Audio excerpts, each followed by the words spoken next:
Hey you guys, what's up? It's Clary Berry. I am here with a video about Link cryptocurrency. This is Chainlink. Had to do a video on it. It's up there. It's up there, guys. Let's take a look at this. It's kind of boring, honestly. It just is one of those Capricorn. No offense to any Capricorns, seriously.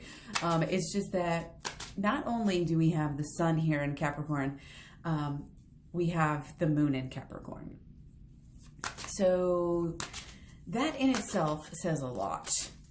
Very reliable, very, very cautious, very, works very hard, very reliable.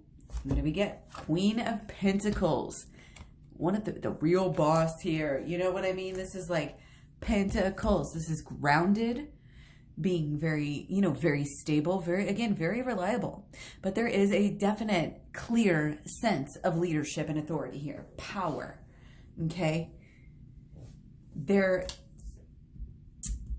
is, not only we have Capricorn as the sun here in the sun, but it's in the 10th house. So there's extra emphasis on the fact that it works. Chainlink works. It is successful, and it's got a lot of this leadership and recognition. Yeah, this is otherworldly recognition for being such a good worker is how it's coming across here. Again, and the stability and the leadership and the caution, the really disciplined, having a Capricorn moon as well. Again, that discipline, wow. And this shows in, the Link Marines and the people who support Link. They tend to be more reliable people who are a little bit, not all of them, obviously, but a little, somewhat more risk averse, somewhat more cautious. Obviously not always. Some people just recognize good things that work. And again, there's this efficiency aspect that you cannot deny is in a lot of successful crypto. Okay, we've already established that. It's in a lot of successful people, and things in general, I would say.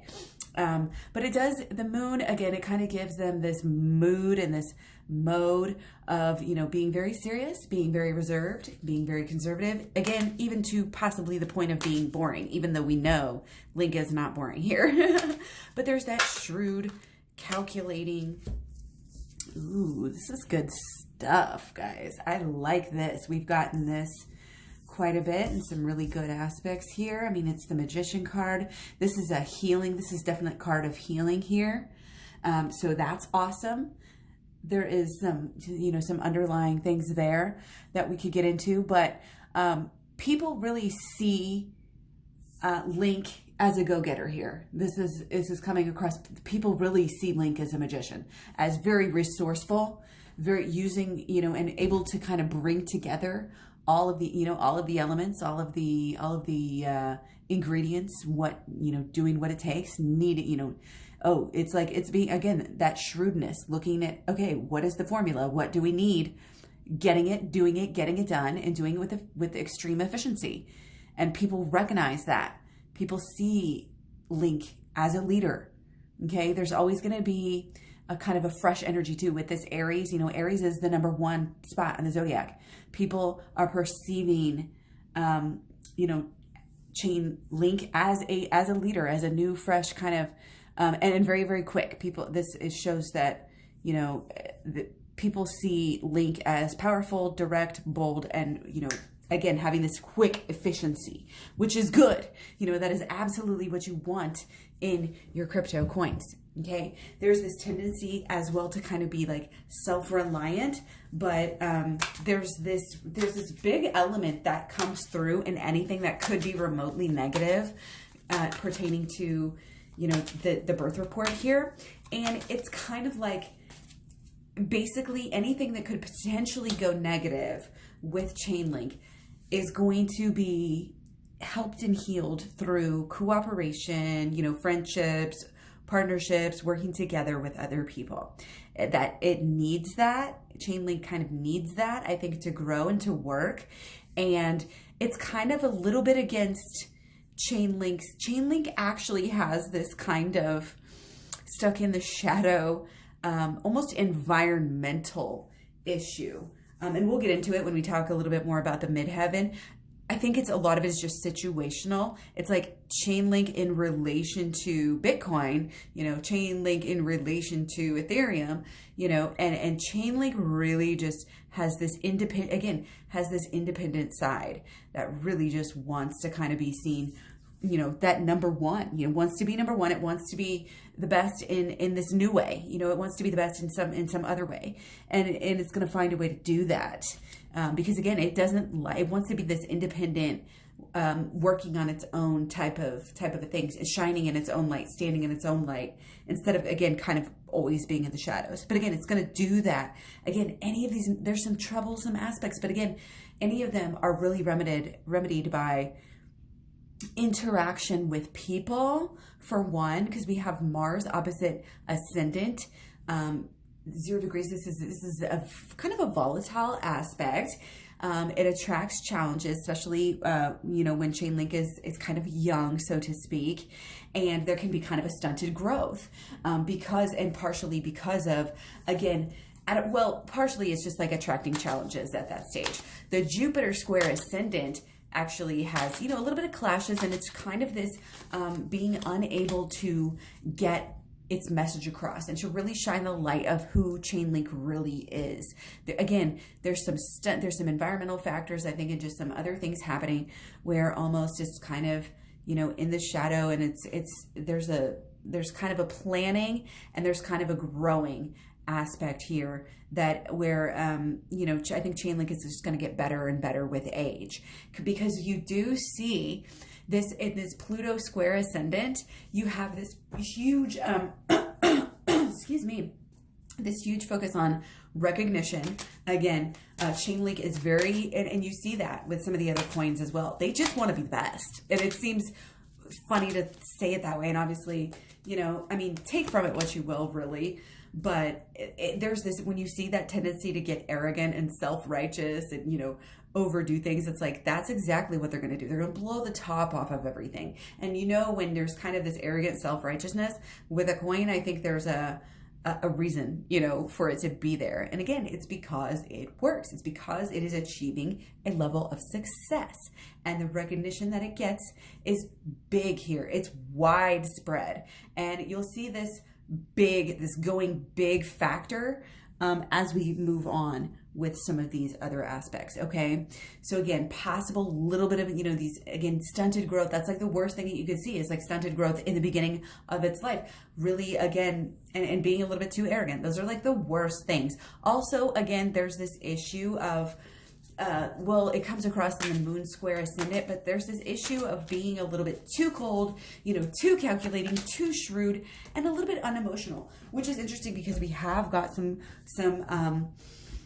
cups here. So it's like, it's really kind of signifying here that even though there is this tendency or this possibility with these positions, to have these issues, of not being able to make emotional connections when it's young, or to have this stunted growth, it's like, I really am not seeing that come through in a lot of the cards as well too. So I definitely think these aspects is going to be something that, Chainlink can kind of easily outgrow here. And you see that we really see a lot of this stuff, in this Pluto square ascendant, really, if it's calling for Chainlink to kind of, again, focus on the diplomacy, focus on the friends and making, connections here. And that's kind of the position that Chainlink actually finds itself in. If you look it up, you'll see, there's what does Chainlink do? Chainlink provides reliable data to smart contracts running on blockchains, right? And it is aiming to support all blockchain-based smart contract networks. So that's huge. So that really shows us that Chainlink is, again, working it out exactly as it's supposed to, and it's doing what it needs to do to grow, to thrive, and, survive in this arena, and it's like, you think of the gardening all day here. So it's like, you have all of these different cryptos and different projects trying to pop up, but if you have one that's gonna, overtake the others, then that's not going to be so good. But if you have ones that like work together and, you know, function symbiotically, that'll actually help both of the plants, you know, to survive in the end. It's kind of that sort of mentality here, or situation, I guess I could say. So I just want to kind of keep on going here. We have some more aspects. Sun square ascendant, which again, could be some signifiers of some issues with self-expression, being able to, again, kind of express itself and really share who it is and what it does. I think is, you know, it really just needs to develop itself and almost kind of develop this strength and this personality. And it's not necessarily, you know, this card always comes up and it's like not being too harsh. Again, and this again, I feel like you can really take these, the way that it reads for the coin, if you're promoting the coin, and the way you're going across in promoting the coin, because once you're part of the community, you kind of are a representative of that project. And you know, Charles Hoskinson talks about that. But this is, again, watching that arrogance, watching that self-righteousness, and instead, again, when you're promoting Link and talking about Link, and when you're using Link, you know, how can we use this for, again, a kind of a higher message, a better good, and again, not just necessarily wanting to always be independent and be the best, but maybe, again, working on, again, and focusing on, at least for a while, and part of, you know, the early stages here, focusing on this interoperability, you know, and this, again, it shows itself as a theme in so many of these different aspects. It also shows up in the Sun conjunct midheaven. So it's very successful here. We have a lot of success, especially long-term, you know, outward-looking success here, okay? But there is kind of this like spiritual aspect that I feel like Chainlink is going to have to grow into, and going to have to find, again, some kind of an emotional connection, rather than just being this kind of cold, it's gonna have to warm up, you know. It can't be just this cold thing and be as successful as it wants to be. So again, developing a personality, interoperability, having to work with others at this time. And again, this really, if you look at what Link does and what it strives to be, yes, it operates on the ETH blockchain, but it is actually not designed to be just that. It is designed to be agnostic, so to speak.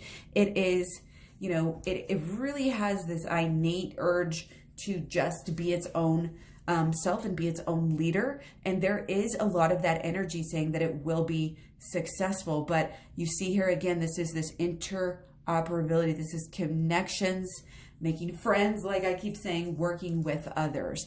And you see that we have the moon conjunct the midheaven as well. And that's just, this is really, so it would be opposite, I think. Anyways, good public affection, you know, good recognition. The career that we have would be big, something with big groups, you know, big groups, you know, protecting people, somehow caring for people. Again, there's this kind of, this moon aspect of caring, you know, and again, there's a always fresh way for Chainlink to kind of be reinventing itself as well. You have Mars square midheaven as well. This is a natal midheaven. This is in relation, actually, this is, yeah, same thing to Bitcoin and Ethereum. It's like wanting to be, it's wanting to be the best, but also having that kind of situational, just the environment issue of, you know, again, there's too many trees trying to grow here, and that bit, so none of them can grow. So there is this limited aspect, and I think that just, you know, Bitcoin and Ethereum have, you know, almost kind of, and all the other projects out there as well, like possibly, you know, stunted the growth a little bit at the beginning. But again, that's about the worst thing you can see. It really does, I feel like, get the success, and is designed, you know, to be this leader and to be this independent kind of leader. And you see a lot of promise And, you know, you get really happy when you see something like the Jupiter opposite midheaven. This is just luck. This is just big things happening. This is just achieving things. This is just being a winner, you know? And you also have the North Node. And this, again, deals with the midheaven like we talked about earlier. North Node. Wow. Yes. Love it. See, it's very loved. It's like, it's definitely showing that, wow, not only is Chainlink going to kind of get over this cold, you know, unlovable, only puts its head down and works all the time, you know, but it's really saying that it was there all along. There was something more there. And, you know, I think, again, despite kind of this cocky attitude, wanting to always be the best, and kind of this friction of not being able to be the best, you know, at everything and at such a young age, it's kind of going to make it, again, makes Chainlink have to be able to work better with others. And it's like, it makes it so much more popular and lovable as it gets older. I really feel like here working with Ethereum, working, you know, with a lot of the projects, you know, are being helped by Ethereum. That was part of Ethereum's reading as well. It's not just like they're helping Ethereum. Being part of that community, I think really is showing a lot that it's going to help build some of this love and kind of almost like, again, get to pull Chainlink out of its shell here and get people to really be able to kind of grasp, you know, what it is and why they should love it so much. Because again, obviously with the Capricorn sun and moon, it does just work so well. It's got the great Aries ascendant, you know, that it's got this lovable energy. And not only that, but just shiny bright, you know, again, it's not without any challenges. It's got some challenges. That's why it's not in the #1 spot like Bitcoin, you know, and other cryptos, you know, even Ethereum #2 here at this point. But there's nothing but, you know, beautiful, you know, things here. And again, there's kind of this, you have the twos. So I feel like there's this dance. Ethereum is going to be able to do things over here, and then it's going to be able to do things over here. You know, it's going to be able to be thought of. Here's the thing, it's going to come back a lot of times. It's going to like, oh, you think it's done. You think you forgot about, you know, 20 years later, you think you knew what Ethereum, or excuse me, what Chainlink is all about, but really it reinvents itself again. I feel like it's going to be able to kind of keep things fresh, especially in the public eye, and always kind of, you know, have that, oh, it's always something spicy. It's always something, you know, something good, something attractive and popular.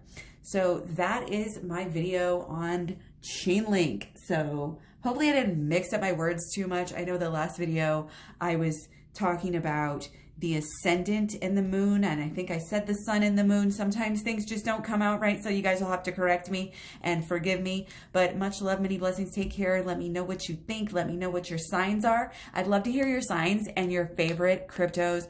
Let me know what cryptos you want me to cover. Got more videos coming up real soon. Going to be doing a lot more of the altcoins for you guys, since you do have so many. There are so many out there, and it's good to learn because, you know, I mean, none of us really, I mean, some of us are, you know, total maximalists and only do one thing, but, you know, diversify. So yeah, let me know, and I'll talk to you guys soon. Thanks. Bye.